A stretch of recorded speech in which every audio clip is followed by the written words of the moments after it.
Today, most people know Lori Vallow Daybell as a Doomsday mom. She's been called a monster and a cult mom. She's accused of murdering her own children, Tylee Ryan and J.J. Vallow, who vanished in September 2019. Before all the notoriety, Lori married businessman Charles Vallow. Friends say it appeared to be a happy marriage. Together, the couple was raising Tylee Ryan, Lori's daughter, from a previous marriage. Lori and Charles Vallow adopted J.J. Vallow. He was the grandson of Charles's sister. J.J. had autism, and April Raymond, who was Lori's friend, said Lori was patient, an ideal mother for him. Vaesa Atahu met the Vallow family when they lived in Arizona. She says Tylee embraced her role as a big sister, that Tylee even jokingly referred to J.J. as her own child. Sometime around 2017, relatives say Lori's relationship with her children changed. Her friends say she had been reading the books of Doomsday author Chad Daybell. Daybell, who wrote several fiction books about preparing for the end of the world, lived outside Rexburg, Idaho. Sometime in 2018, Lori Vallow met Chad Daybell. Lori's friends say there was a connection between the two and they began doing religious podcasts together. Daybell was also married. Together with his wife, Tammy Daybell, he was raising 5 children. Lori's friend Melanie Gibb would later say she heard Chad and Lori talking about zombies, people whose souls were replaced by dark spirits. Lori's former friend, April Raymond, told that Lori started referring to her husband, Charles Vallow, as a demon. In 2019, Charles Vallow became very worried about Lori, and he went to the police with his concerns. He told them Lori believed she was a god preparing for the end of days. He also said Lori had threatened to murder him. Charles Vallow filed for divorce from Lori. In court documents, Charles expressed that he feared for his and the children's safety. Charles Vallow went to the house where Lori Vallow was living with the children in Chandler, Arizona. Charles was supposed to drop their son JJ off at school, but when he went inside the home, Charles was shot dead by Lori's brother, Alex Cox. Cox told police that Lori and Charles got into a fight. Alex claimed he was protecting his sister and shot Charles in self-defense. Lori and Tylee, who both say they heard the shooting, told similar stories of self-defense. Lori Vallow moved closer to Chad Daybell then. She relocated her kids to Rexburg, Idaho. Lori's brother, Alex Cox, moved into the same apartment complex. Lori, Tylee, JJ, and Alex Cox went to the Yellowstone National Park. Police say this is where the last known photo of Tylee was taken before she vanished. Melanie Gibb has said that Lori had referred to Tylee as a, quote, zombie. The morning after Tylee Ryan disappeared, investigators say that Alex Cox's cell phone GPS placed him in Chad Daybell's backyard on the property for about 2 hours. About 14 minutes after Cox's GPS showed him leaving the property, Chad Daybell texted his wife, Tammy Daybell. The text read, "I spotted a big raccoon along the fence. I hurried and got my gun, and he was still walking along. I got close enough that one shot did the trick. He is now in our pet cemetery." Police say J.J. Vallow was last seen on September 22, 2019. Melanie Gibb says that she and her boyfriend, David Warwick, were staying with Lori in Rexburg that weekend. On the night of September 22, 2019, Warwick says he saw Alex Cox carry JJ into Lori's apartment. But the next morning, according to Warwick, when he asked to see JJ, Lori reportedly told him that JJ was, quote, being a zombie and that Cox had to take him away. The day after JJ was last seen, investigators say Alex Cox's cell phone showed that Cox returned to Chad Daybell's backyard. This time, Cox was only there for 17 minutes. With Lori Vallow's children's whereabouts unknown, tragedy struck Chad Daybell's family. Daybell's wife died. The couple's son, Garth Daybell, said Tammy died in bed and that Chad had called 911. The Daybell children told 48 Hours they declined an autopsy. They say the coroner told them Tammy's death appeared to be natural causes. They believed that because they say their mom was in ill health prior to her death. Roughly 2 weeks later, Lori Vallow and Chad Daybell got married on a beach in Hawaii. Later that month, JJ's grandmother, Kay Woodcock, asked police to check on JJ's welfare. Woodcock said she was concerned and hadn't heard from JJ in months. Rexburg police went to Lori's house looking for JJ. Police say Lori lied to them, claiming JJ was safe and staying in Arizona with her friend Melanie Gibb. At first, Gibb wasn't forthcoming about JJ's whereabouts, but later called police and told them JJ had not been with her. While Rexburg police attempted to locate JJ, investigators soon realized that his sister, Tylee Ryan, was also missing and launched a nationwide search for the children. While investigators searched for the missing children, Lori and Chad Daybell traveled back to Hawaii. In December 2019, Fremont County Sheriff's investigators grew suspicious about Tammy Daybell's death. They exhumed her body to conduct an autopsy. That same month, Lori's brother Alex Cox died in Arizona. It was determined he died of natural causes. Authorities served Lori Vallow Daybell an order requiring her to produce her children. After failing to comply, Lori was arrested in Hawaii. 2 weeks later, she was extradited to Idaho. Even after Lori's arrest, the couple refused to say where the children were. On June 9, 2020, the FBI, Rexburg Police, and Fremont County Sheriff's Office descended upon Chad Daybell's home and property. Authorities dug in areas of the backyard where Alex Cox's cell phone had pinged in September of 2019. Tragically, they uncovered human remains buried in shallow graves. J.J. Vallow had been buried under a tree about 50 yards away. Investigators found Tylee's grave in the Daybell's pet cemetery. Prosecutors believe she was buried in the same location Chad Daybell referenced when he texted Tammy Daybell 9 months earlier, saying he was burying a raccoon.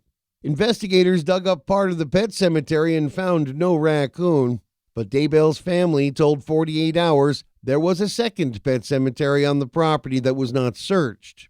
Chad Daybell was arrested. Authorities later confirmed that they identified the remains as J.J. Vallow and Tylee Ryan. A memorial was built along the Daybell's fence to honor the victims. Chad Daybell and Lori Vallow Daybell were charged with first-degree murder for the deaths of J.J. and Tylee. Daybell was also charged with murdering his first wife, Tammy Daybell. Chad Daybell pleaded not guilty to all the charges. Lori Vallow Daybell was also charged with conspiring to murder Charles Vallow. That same month, a judge ruled Lori incompetent to stand trial while she receives mental health treatment. She has not yet entered a plea. Her case is currently on hold. Prosecutors announced they will seek the death penalty against Chad Daybell. Daybell is jailed, awaiting trial.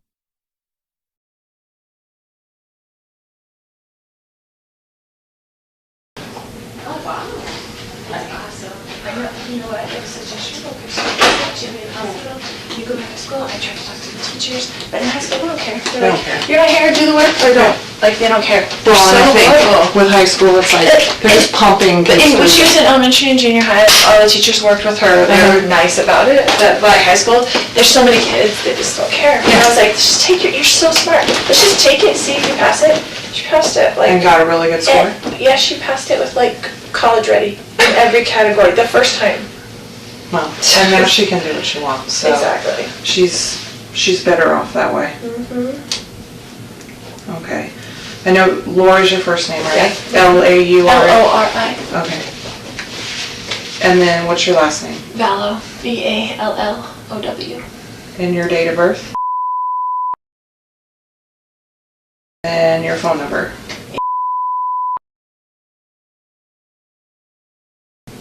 And you live at the house, right? Mm-hmm. Okay. Okay, I know this sounds silly, Mm-hmm. but it's probably the easiest way to start, Mm-hmm. is just to tell me what happened. And then, so you can start what makes the most sense to you, and we'll just work our way through, and I'm going to ask you a bunch of questions just to kind of clarify. Sure. So I know you talked to the initial patrol officer.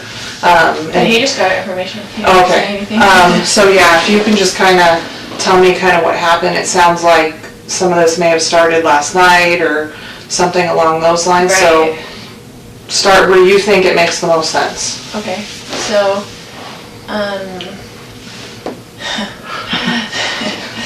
I told you, it's a crazy question. Well, so we moved into this house 3 weeks ago because he offered to get me a house here where all my family is. So we were in Houston. And so he's like, we had decided to separate or whatever. So he's like, well, I'll pay for a house for you and for JJ and whatever, because he's all about JJ. He's never about Tylee, but he's all about JJ. Because we adopted him together. He's his great nephew. We adopted him as a baby. And so we adopted him as a baby, and so we've been raising him together. And he travels all the time for business, so he's used to just going back and forth. So he's always gone like Monday through Friday. So he came when we first moved in and brought me stuff from Houston, like a U-Haul. And then he hasn't been back. But it's all these threats on my phone all the time, you know, like whatever, all these things. And then he told me... What kind of threats? Just...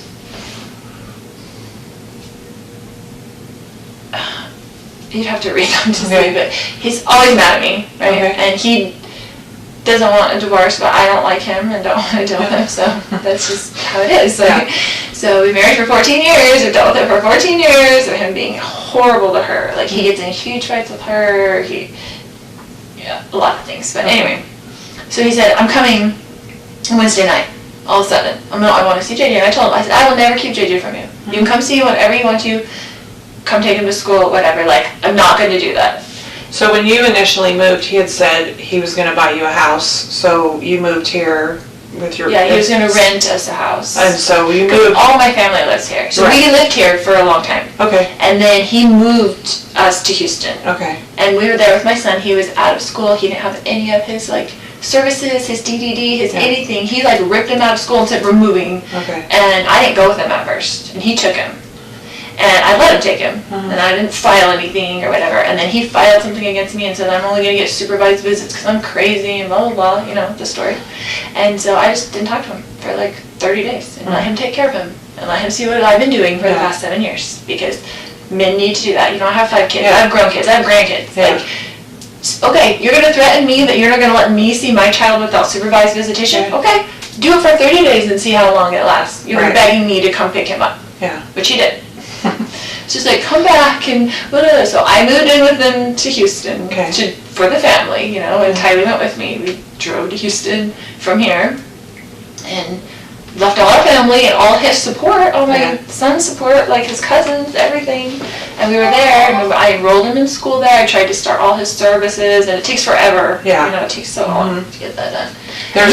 There's no easy transferring. There's no easy transferring. You start from the beginning. It's a totally new thing. Yeah. And he didn't do any of it in those 30 days. So he just had gone without services, without even applying. And I'm like, do you even realize? Because he didn't ever do it in the first place. I did it. Long story. I'll keep it short. He hasn't been here in a couple weeks since we moved in. He came. He was very nasty when he was there, but he travels for business. So he went back to the Houston house, and he's like, I'm coming on Wednesday night, and I'm going to come pick up JJ and take him to school Thursday, pick him up Thursday, take him Friday, whatever. And I said, Casey wanted to come to the house, and I said, you can't come stay at this house because you can't get along with Tylee. She's a minor, and she has to live here. Yeah. So Casey gets in huge fights with her, and she hates him. And so I'm like, you can't stay at the house, so I will book you a hotel, because he stays in hotels all the time because he travels for business, and the business pays for it, right? So I said, I will book you a hotel nearby. What does he do? He works with teachers and their retirement plans, but he goes to them at their school. He mostly works in California, no matter where we live. And we lived in Hawaii, he'd work in California, he'd work in Texas. He has like books of business in different areas. And so he just goes wherever. It kind of just gives him freedom that he doesn't have to stay home every day and take care of special needs child. It's like an excuse, right? So I've done that myself for the last 7 years anyway. And I was a single mom before I married him with my 2 kids. And he had 2 kids. We got married, tried to make a family. You know how it goes. Anyway. So he said he was coming last night. I said, well, you can't stay at this house because you can't get along with Tylee, and I'll get you a hotel and you can come play with JJ. But he goes to school all day. I got him back into his school. His services, I met with the DDD yesterday, and they finally are getting his services back, but we're paying $125 a day to have him back at school because He's so out of his routine. He's been a nightmare on the floor, kicking stuff, hitting stuff, walls. Like, he just ripped him out of his life. Yeah. So, anyway, just how he is, because he only thinks about himself. So, he says, coming to get JJ, and JJ's like, I don't want Dad, because he knows Dad took him away. So he was freaking out, right? So I didn't tell him he was even coming, like, Dad's going to come take you to school or anything. So he didn't bother me last night, which I was surprised. I was expecting kind of an ambush for him to kind of, like, come over or be just mean. And say, it's my house, I'm on the lease, I'm going to stay here, kind of thing. Because that's kind of his macho attitude. And so he came this morning, I was getting JJ ready. So he got in last night, but he wasn't at the house last night? Yeah, I didn't hear from him, except for he texted me and said, I'll be there at 7:30 to pick up JJ. Okay. And I was like, okay, that was good, because I didn't hear from him. And then he came over in the morning and he's like banging on the door. I'm like, oh great, here we go, you know. And I was just gonna be nice. I'm just gonna be nice as possible. And I had JJ stuff all ready for school. And so. Do you remember about what time he got there? He said he'd be there at 7:30, but it was more like 7:40-ish or 7:35. I don't know. Okay. But I remember thinking, looking at the clock, and he wasn't there at 7:30, and he's usually Mr. On punctual. time. Yes. So I was like, okay. And then JJ was like, oh. Dad, and then he was like, Mommy, and like ran to me and was like holding me. He's like, you're not taking me to school. And I was like, it's okay, Daddy can just drive you to school, it's not a big deal. You know, just trying to make it whatever. Calm. Yeah, calm. And then he was just being real smirky and real like jerky, you know, to me, and I was like ignoring him, whatever. And so he was like, and your brother lives there with you? No. Okay. He had stayed with me last night because I was worried he was going to come over and cause trouble with me. Okay. And just wanted someone else there, like my brother there, because I trust my brother. And it's been a long story. Like, I had to go live at my brother's when he took JJ, and, you know, he's just been difficult. So, anyway. So I got JJ's stuff ready, and he was like, well, and he's like this about timing. He's like, I'm leaving in 20 minutes, because it's like 15 minutes to the school, and like you can't get there early, they don't open the gates until 8:20 or something like that. And I said, well, why don't you just go now? I don't want him in the house. I'm like, why don't you just go now and take him to Burger King, because that's what he likes for breakfast. And he's very particular about food. Like, he wanted chicken fries for breakfast and a Sprite. Like, and I just give him what he wants, because if you don't give him what he wants, then it's like on the floor screaming, dragging him into school. Like, and he's big and he's heavy and it's hard for me to handle. But anyway, so I said, just go. And so he said, okay. So I gave him a backpack. He got in the car. This is his MO, right? He always leaves something in the house and comes back. He never leaves the first time. I always expect my husband to come back into the house, right? So I guess he had left his phone on the counter. So he initially left with the backpack and with JJ? And so he put them in the car, in the driveway, and then he came back in, right? So I kissed JJ goodbye. He came back in, and his phone was on the counter, and I had his phone. And he was like, giving me my phone, and I was like, why don't you show me your text that you've been texting, blah, blah, blah, you know, whatever. Because he's like acting really weird, like he's plotting something against me. Like, I'm like, why are you even here? Like, what did you come here for? You know, he's been talking to my other brother, and my brother came into town at the same time last night, and I haven't talked to my brother in a while, my other brother, and I was like, and so he was texting him on the phone when he first got to my house, and I'm like, why are you texting Adam? Like, do you even talk to him? Like, my other brother. And, you know, he's been telling me all these texts, like, you're going down, blah, blah, blah, blah, blah. He's blaming me for our marriage breaking up and my niece getting divorced and my friend getting divorced. He said, I'm a destroyer of families because I want everybody to get divorced. I'm like, what would my motivation be for people getting divorced? So I could babysit the kids more? Like, why would I have any control over what people do? Yeah. So it's just very odd. But anyway, he goes nuts. He's gone nuts on us a lot of times. Tyler and I have had to leave with JJ over the years probably 5 times and just stay in a hotel for 2 days because he goes nuts. Like, you don't know what's going to set him off. Like, whatever. And she's mad at me for always, like, going back. But we had JJ and he's special needs and it's really hard. Like, it's even hard to take care of it by yourself. So when you say he goes nuts, that can mean a lot of different things. Right. So goes nuts like yelling and screaming. Yeah, goes yelling nuts and screaming. Like breaking like, things. Yes. Goes nuts like physical violence. He's never really, besides like grabbing us and pushing us, but not like punching us or something. But with Tylee, he has gotten physical. Okay. Before, and with my grown son. Like physical how? Like got into a physical fist fight with my son when he was 16. Okay. And he came after Tylee 2 times in Hawaii. Okay. And like went like he was going to hit her, but then I got in between them. Right. How old was she when that happened? Probably 13 and 14. Okay. So this morning he comes back in and... He comes back in, I wouldn't give him his phone. He was screaming at me to give him his phone. He was very worried about whatever was on his text that he did not want me to see. And so I was just holding it there, and he was screaming at me. And I was kind of walking towards around the house with it, so he couldn't get it. He's like reaching for it and stuff like that.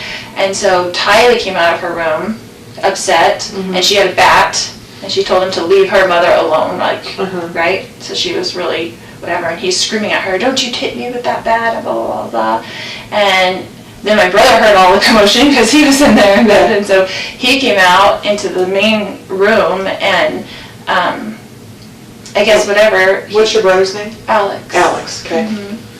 And then he just started, he was screaming, and he was super upset, and whatever, and he's yelling at Tylee, don't you hit me with that bat, and blah, blah, blah. And so Tylee, I guess, I don't know if she swung at him or what, but he like grabbed the bat from Tylee and then went to like hit Tylee with the bat. It was, and I was right there, and they were right there, and my brother grabbed him from behind, like just to stop him from hitting Tylee. You go like this, like he grabbed him like... Yeah, from behind, like just kind of to pull him back.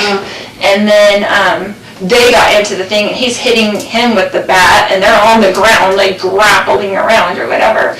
And then, I mean, it was all and he quickly. And he hit your brother with the bat while they were grappling and stuff? Yeah, yes, he was hitting him with the bat, like swinging the bat, you know, back and forth, and they were kind of like on the ground, and I was like freaking out trying to go around, knowing JJ was in the car, right? And so then he got up and he had the bat like this towards me, and I was going around the other side to try to just get out of his range where he couldn't hit me. And then I had told Tylee, because she was on the ground, because after he took the bat from her, she fell back. And so I told her, I was like, go get in the car with JJ. Like, I don't want JJ coming in to the house, or, and I wanted her out of the way. I wanted the kids out of the way, whatever this fight was going to be.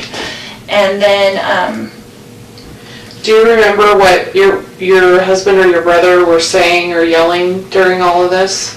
If they were at all? Just kind of, get off me, ow, or whatever, you know, whatever. They were like, don't talk to my niece about whatever. Like, it was, I don't remember specifics, but they were kind of both, they were kind of in the heat of it. I don't think there was many words that I remember.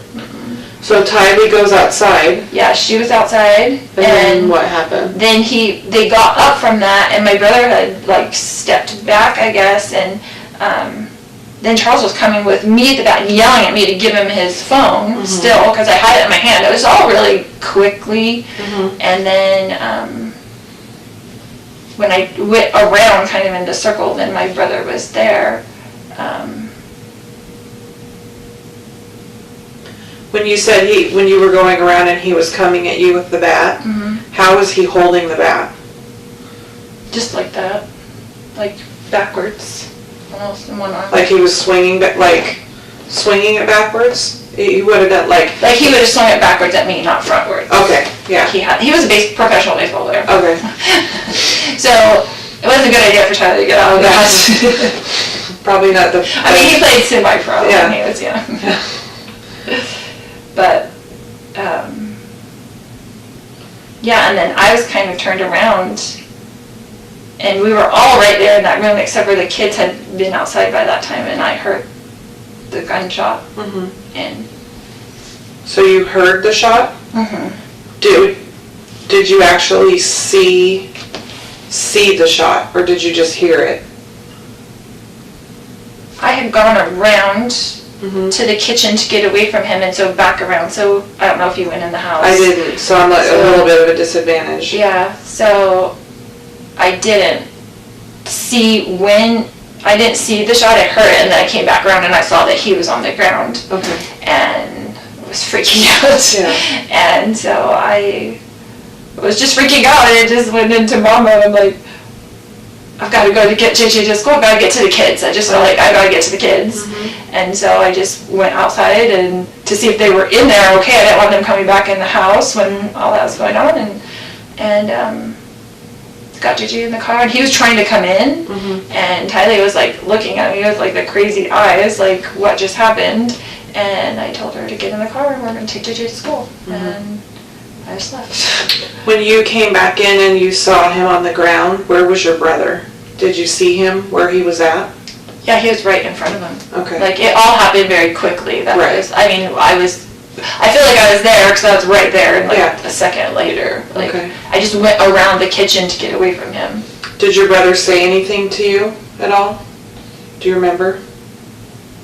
No, we were both just in shock. Okay. Like, it was just I mean, I didn't say anything. I went out with the kids just to check on them first, and I was going to come back in maybe, but I didn't. I was like, I just have to get him to school. Okay. And call the police and come back, whatever. Did anybody say did you or your brother say anything at some point about calling the police or calling 911? Do you remember? Yeah, he called me. Okay. And he said, are you taking JJ to school? And I said, yeah, we need to call the police. And he said, okay. Okay. So he called you when you didn't come back inside, basically? Right. Okay. Because I was like in the car for a minute, and then I was like, what do I do? And I didn't want JJ to go inside, and I didn't know what to do, and Tylee was freaking out. I was trying to get them away from the scene. Understandable. And you may not know this, so, because I know you heard the shot, do you know at what point your brother had the gun? Do you know if he had it when they got in their first fight, or did he have to go get it, or do you know that at all? I don't know. Okay. I don't know. And do you remember if you ever heard your brother? I didn't see him ever leave the room. Okay. So, it was so fast. All that was so fast. Like, him on the ground, rolling around, and I'm screaming, and... This probably happened in a couple seconds. Yeah. I mean, it was, like, super fast. And I don't know if you know this or not, does your brother normally carry a gun? Like, I carry a gun everywhere I go. Right. Like, I know he's a gun person. Like, he has guns and things. Okay. He's good with guns. Did you know that he had one with him? No. When he came over? No, but I wouldn't be surprised if he did. Because he's very, very professional with guns. Proficient, professional. Responsible is usually a good right. Responsible with guns. And then, do you remember if at any time, so you were trying to get away from him, and you heard the shot. Prior to the shot, do you remember at any point hearing your husband or your brother saying anything to either of them? No. So my second very ridiculous question is there anything else that I didn't ask about or anything that we didn't cover that you think is important? I always ask that just because I wasn't there, and so we're going through something that happened a super small amount of time. Yes. Can I step? Yeah, go for it. Just thinking.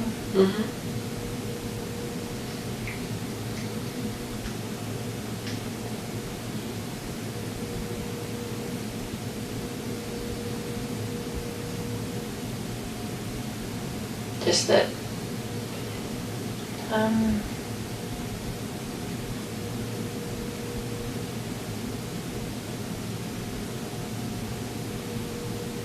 he was just so angry, like super scary. Did you know how you take your phone away from like a 16-year-old and they freak out? Like their world disintegrates. Like I've taken my phone away from a 16-year-old boy before, and he's like wanted to kill himself because like they kidnapped him. That's how it was. It was like, is something on his phone that he does not want me to see, that he was like freaking out. Like To the point where I thought he would hit me in the back of the head to get the phone. Okay. So you thought, and I don't want to put words in your mouth, but you thought it was possible that he was going to hurt you. Absolutely, he was going to hurt me and Tylee. Okay. Not JJ, he would never hurt JJ. Okay. And he hurt my brother. Like, yeah. He was going, like, ballistic about, it was bad. Okay. I'm going to go talk to her real quick. Okay. And then if, obviously, we'll be here for a little bit, hopefully not too much longer. But if you think of anything or there's anything that kind of pops in your head or something else that we didn't cover, obviously. So I'm going to go talk to her for just a little bit, and then I'll kind of come back and check with you, and then we'll kind of go from there. So I know my partner's talking to your brother over in one of the other interview rooms. So we're going to just try to get, as much done as we can and go from there. Okay. Okay? And then, is there anybody that you need to call or anything, or you want to wait a little bit? I don't know what I would say. No. And wait a little bit, we'll see. Yeah. I don't know what I would say.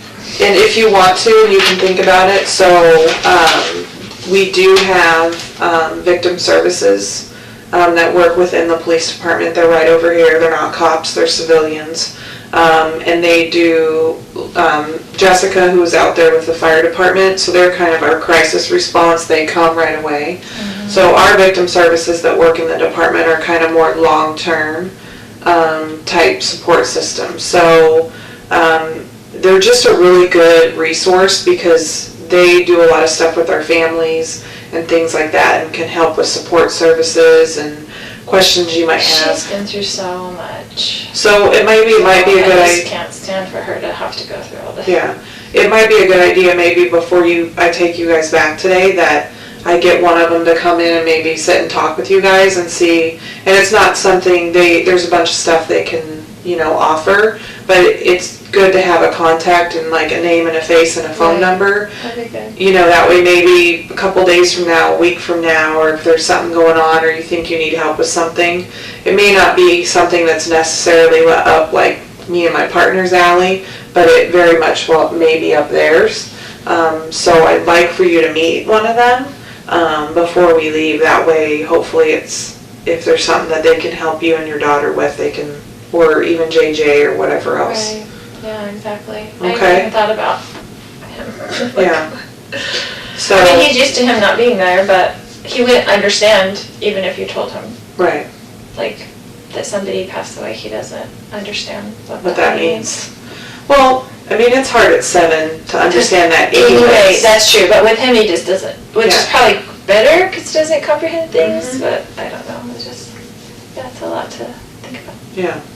So let me go find one of them, and then we'll make sure that you guys get to meet with them before you leave, because that might be something very helpful for you guys. And I'm going to go speak with your daughter for just a little bit, and we'll kind of go from there. Okay. Okay? And if you need anything, let me know, okay? Okay.